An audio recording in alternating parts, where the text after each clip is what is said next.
அகர முதல எழுத்தெல்லாம் ஆதிபகவன் முதற்றே உலகு.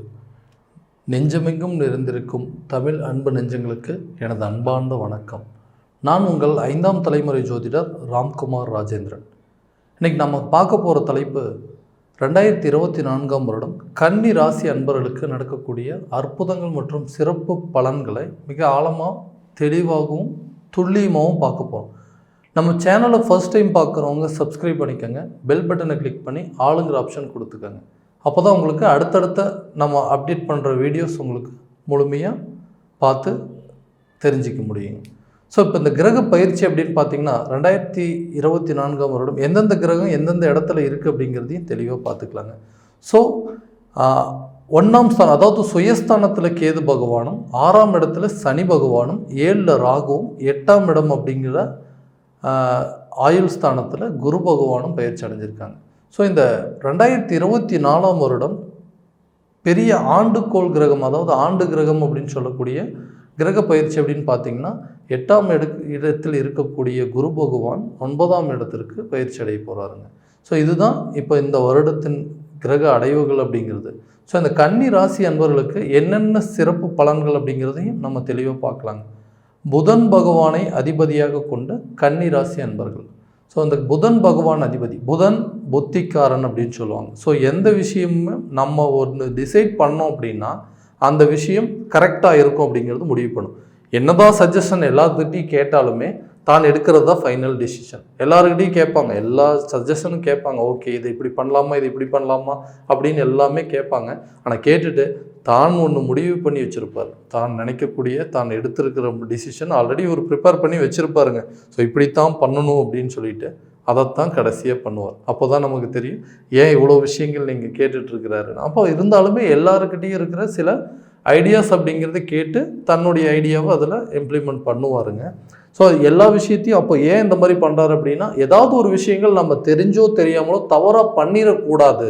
ஏன்னா அந்த அளவுக்கு அனுபவம் வாய்ந்த ஒரு நபர்கள் அப்படின்னு, அனுபவம் வாய்ந்த ராசிக்காரர்கள் சொல்லலாம். ஸோ எந்தெந்த விதத்தில் இவங்களுக்கு அனுபவம், தொழில் ரீதியாக பயங்கரமான அனுபவம் அப்படிங்கிறது. செய்யக்கூடாத தொழிலே இல்லை, எல்லா தொழிலையும் செஞ்சு பார்த்தாச்சுங்க. எல்லா தொழிலையும் செஞ்சாச்சு, எல்லா தொழிலையும் எவ்வளோ நஷ்டங்கள் வரணுமோ அதையும் அனுபவிச்சாச்சுங்க. எல்லா தொழிலோட அனுபவத்தையும் கற்றுக்கிட்டாச்சுங்க. ஸோ இந்த தொழிலில் கடந்த காலகட்டங்கள் நடந்திருக்கிற அனுபவம் இவருக்கு பெரிய பாடத்தை கொடுத்துருக்குங்க. என்னென்ன பிஸ்னஸ் பண்ணணும், ஓகே நம்ம எல்லா விஷயத்துலையும் இறங்கி ஒரு ஆழத்தை பார்த்துடலாம். எந்த தொழிலும் சரி, எந்த தொழிலும் சரிங்க. ஸோ தொழில் ரீதியாக பல அனுபவங்களை கற்றுக்கிட்டு அந்த தொழிலில் ஏதாவது ஒரு விதத்தில் புதிய தொழில், அதாவது இந்த காலகட்டங்களுக்கு தேவையான சில விஷயங்கள் அப்படிங்கிறது கொடுக்குறது. எல்லா பிஸ்னஸும் பண்ணியாச்சுங்க, எல்லா தொழிலையும் எல்லா அனுபவமும் கற்றுக்கிட்டோம். ஆனால் இப்போ இந்த காலகட்டங்களுக்கு என்ன தேவையோ அந்த மாதிரி ஒரு பிஸ்னஸை கொடுக்கணும் அப்படின்னு சொல்லிட்டு, ஏன்னா அந்த அளவுக்கு உங்களுக்கு சில பாடங்கள் அப்படிங்கிறது கற்றுக் கொடுத்துருக்குங்க. ஸோ இது வரைக்கும் நடந்தது விட்டுருங்க. ஸோ எல்லா விதத்துலேயும் நமக்கு அனுபவம் கற்றுக்கிட்டாச்சு. இந்த வரக்கூடிய காலகட்டங்கள் இந்த தொழில் ரீதியாக நமக்கு என்னென்ன மாற்றங்கள் இருக்கும் அப்படின்னா நிச்சயம் சொல்கிறேங்க, உங்களுடைய அனுபவம் கண்டிப்பாக நல்ல ஒரு பாடத்தை கற்றுக் கொடுத்துருக்கும். அந்த பாடத்தை இந்த இடத்துல நீங்கள் கரெக்டாக அப்ளை பண்ணீங்க அப்படின்னா நிச்சயம் இந்த தொழிலில் நல்ல முன்னேற்றம் அடையலாம். இந்த காலகட்டங்களுக்கு என்ன தேவையோ அந்த மாதிரி ஒரு பிஸ்னஸ் அப்படிங்கிறது உருவாக்கியிருப்பீங்க. நான் எல்லாத்தையுமே பண்ணியாச்சுங்க. ஸோ இப்போ எந்த மாதிரி பிஸ்னஸ் பண்ணால் நல்லா இருக்கும் அப்படிங்கிறது தெரிஞ்சிருப்பீங்க. அந்த விஷயங்களை இப்போ அப்ளை பண்ணும்போது நிச்சயம் உங்களுக்கு வெற்றி காணக்கூடிய ஒரு தொழிலாக அமையும். ஸோ தொழில் ரீதியாக இருந்த பிரச்சனைகள் எல்லாமே விலகி புதிய தொழிலை தொடங்குறதுக்கு நல்ல யோகமும், அந்த தொழிலில் அடுத்தடுத்த இம்ப்ரூவ்மெண்ட் என்னென்ன பண்ணணுமோ அப்படிங்கிறது எல்லாத்துக்குமே நல்ல சிந்தனை, நல்ல ஐடியாஸ் எல்லாமே உங்களுக்கு கிடைக்கும். அதை நீங்கள் கரெக்டான விதத்தில் அப்ளை பண்ணிங்க அப்படின்னா தொழிலில் நல்லதொரு சக்ஸஸ் அப்படிங்கிறது நடக்கும். ஸோ இந்த தொழில் ரீதி வரக்கூடிய காலகட்டங்கள் உங்களுக்கு வெற்றியை தரும். வேலை சம்மந்தப்பட்ட சில பிரச்சனைகள் அப்படிங்கிறது ஓகேங்க, வேலை அப்படிங்கிறது ஓகே, தொழில் ரீதியாக இருந்த பிரச்சனைகள் எல்லாமே போயிடுச்சுங்க. இப்போ இந்த வேலைக்கு போகிற நபர்கள், இந்த வேலை கவர்மெண்ட் வேலையாக இருந்தாலும் சரி, இல்லை ப்ரைவேட் நிறுவனம், அதாவது தனியார் நிறுவனங்களில் வேலை செய்கிறவங்களும் சரிங்க, வெளிநாடு சம்மந்தப்பட்ட வேலைகள், இல்லை வெளிநாட்டுக்கு போகணும் அப்படிங்கிற சில முயற்சிகள் பண்ணிகிட்டு இருக்கக்கூடிய நபர்கள், இவங்களுக்கு இந்த வேலை விஷயமா சில தடைகள் அப்படிங்கிறது. அந்த வேலையில் என்னதான் பிரச்சனை அப்படின்னா, போகிற வேலையில் எதுவுமே முழுமையாக நடக்காதுங்க. இப்போது ஒரு உதாரணத்துக்கு ஒரு கலெக்ஷன் அப்படிங்கிற சம்மந்தப்பட்ட ஒரு தொழிலாக இருக்குதுன்னு வைங்களேன். நம்ம போகிற நேரம் அப்படிங்கிறது இந்த கடந்த காலகட்டங்கள் உங்களுக்கு பெரிய அடியாக இருந்திருக்குங்க. ஓகே, கரெக்டான விதத்தில் ஒரு கலெக்ஷன் அப்படிங்கிறது நடந்திருக்காதுங்க. ஒரு சேல்ஸ் சம்மந்தப்பட்ட துறையில் ஒரு நல்ல சேல்ஸ் அப்படிங்கிறது நடந்திருக்காதுங்க. சர்வீஸ் சம்மந்தப்பட்ட சில வேலைகள் அப்படிங்கிறது எல்லா விதத்துலையுமே நமக்கு பெரிய ஒரு இம்ப்ரூவ்மெண்ட் இருக்குது. ஆனால் இதுவும் உங்களுக்கு ஒரு நல்ல அனுபவம் அப்படின்னு சொல்லலாங்க. நல்லா கற்றுக்கிட்டீங்க நல்ல விஷயங்கள். ஓகே, எங்கே எப்படி பேசணும், யாருக்கிட்ட எப்படி பேசணும், எந்த சூழ்நிலையில் எந்தெந்த மாதிரி ரியாக்ட் பண்ணணும் அப்படிங்கிற விஷயங்கள் எல்லாம் நல்லா உங்களுக்கு நல்ல ஒரு ட்ரைனிங்காக இருக்குங்க.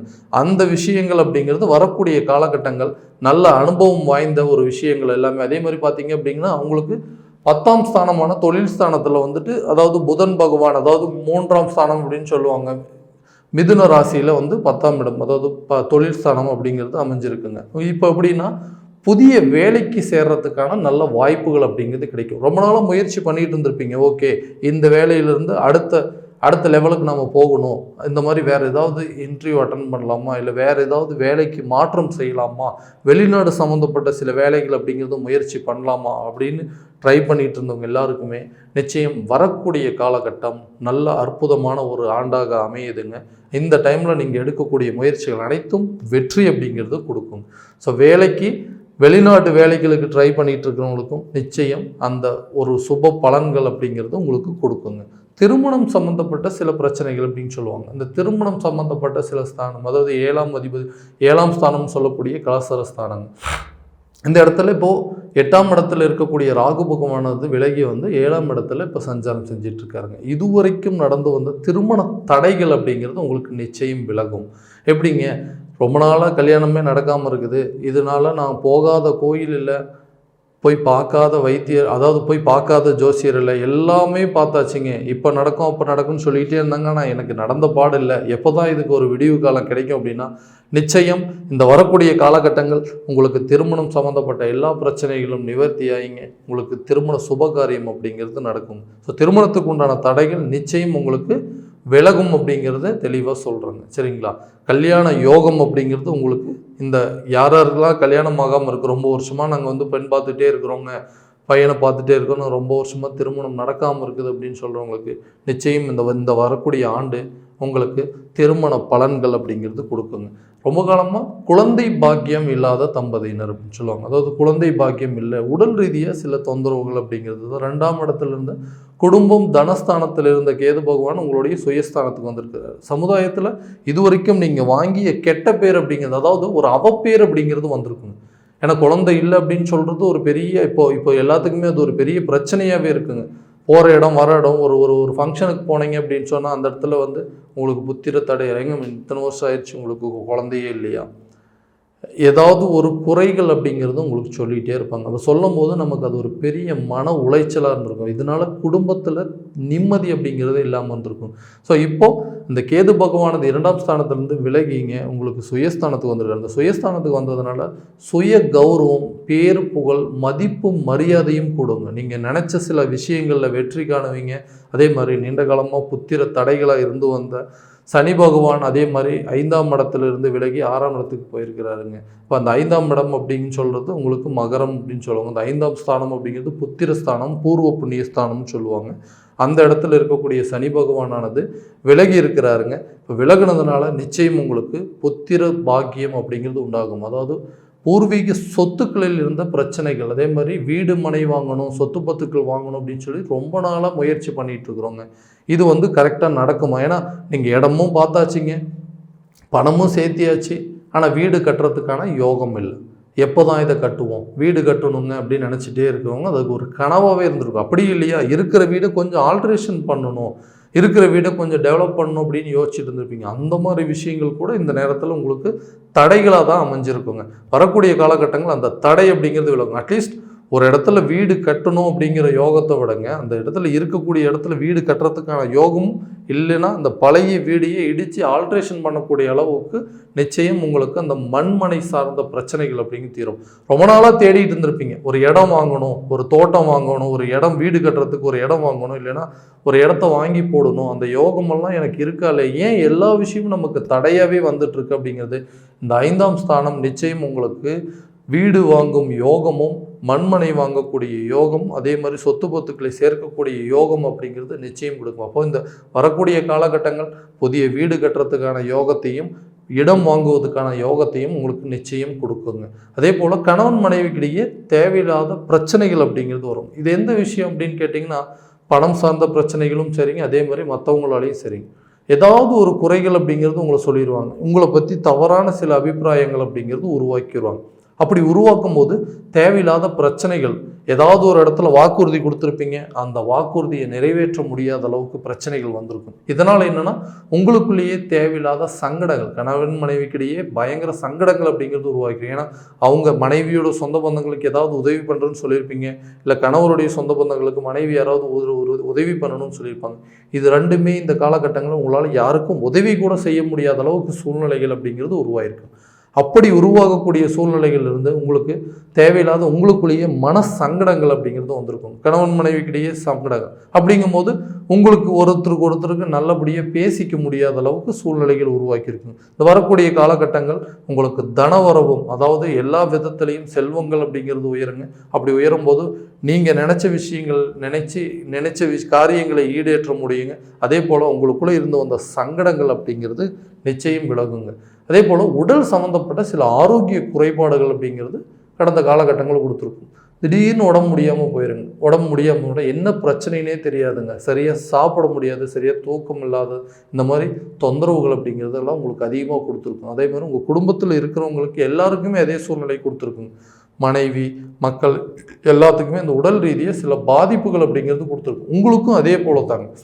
அப்போ இந்த வரக்கூடிய காலகட்டங்கள் அப்படிங்கிறது இந்த 6ஆம் இடம் அப்படிங்கிறது இந்த நோய் ஸ்தானம் அப்படின்னு சொல்லுவாங்க. ஸோ அந்த இடத்துல சனி பகவான் சஞ்சாரம் செய்கிறதுனால உடல் ஆரோக்கியத்தில் நிச்சயம் மிகுந்த கவனம் அப்படிங்கிறது தேவைங்க. ஏன்னா ரொம்ப நேரமாக, அதாவது இந்த விரதம் இருக்கிறதுங்க, சாப்பிடாமல் இருக்கிறது, ஏதாவது இந்த பிரச்சனைகள் அப்படிங்கிறதுல ரொம்ப அதிகமாக ஃபாலோ பண்ண வேண்டாங்க. முடிஞ்ச வரைக்கும் அதுக்குன்னு ஒரு டைம் எடுத்துக்கோங்க. கரெக்டான நேரத்தில் சாப்பிடணுங்க. சாப்பிடல அப்படின்னா அதுவே ஒரு பெரிய தொந்தரவாக உங்களுக்கு பெரிய நோயாக மாறக்கூடிய அளவுக்கு சூழ்நிலைகள் அப்படிங்கிறது உருவாகும். ஸோ உடல் ஆரோக்கியத்தில் நிச்சயம் உங்களுக்கு கவனம் தேவை.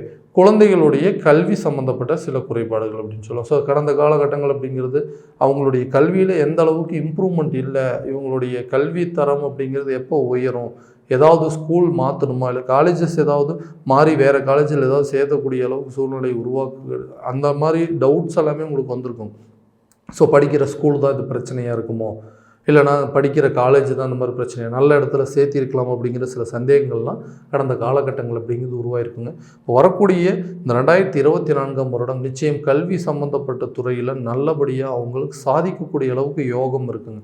குழந்தைங்களுடைய கல்வி நிச்சயம் உங்களுக்கு பெரிய மாற்றங்களை கொடுக்கும். நீங்களே தெரிஞ்சுக்குவீங்க. கண்டிப்பாக பரவாயில்ல, லாஸ்ட் இயர் இருந்ததுக்கு இந்த இயருக்கு நல்ல ஒரு டிஃப்ரெண்ட் தெரிஞ்சிருக்கு. ரிசல்ட் அவங்க எடுக்கக்கூடிய பர்சன்டேஜ் ஆஃப் மார்க்ஸ்லேயே உங்களுக்கு தெரிஞ்சிருங்க. நல்ல இம்ப்ரூவ்மெண்ட் அப்படிங்கிறது கிடைக்குங்க. அவங்களுடைய பழக்க வழக்கங்கள் மாறும். நிச்சயம் கல்வி சார்ந்த வெற்றிகள் அப்படிங்கிறது கிடைக்குங்க. உயர் கல்விக்கான யோகம், புதிய கல்விக்கான சேர்க்கையும், அதாவது ஒரு இடத்துல இருந்து இன்னும் அதோட பெட்டரான ஸ்கூலில் சேர்த்துறதுக்கான அளவுக்கு பாசிபிலிட்டிஸ் அப்படிங்கிறது நிச்சயம் இருக்கும். இது வரைக்கும் நம்ம பார்த்தது எல்லாமே கோச்சார பலன்கள் மட்டும்தாங்க. இது எல்லாருக்குமே தெளிவாக நடக்கும் அப்படின்னா அவங்கவுங்களுடைய ஜாதக பலனை வச்சது மட்டும்தான் முழுமையாக நம்ம தெரிஞ்சிக்க முடியும்.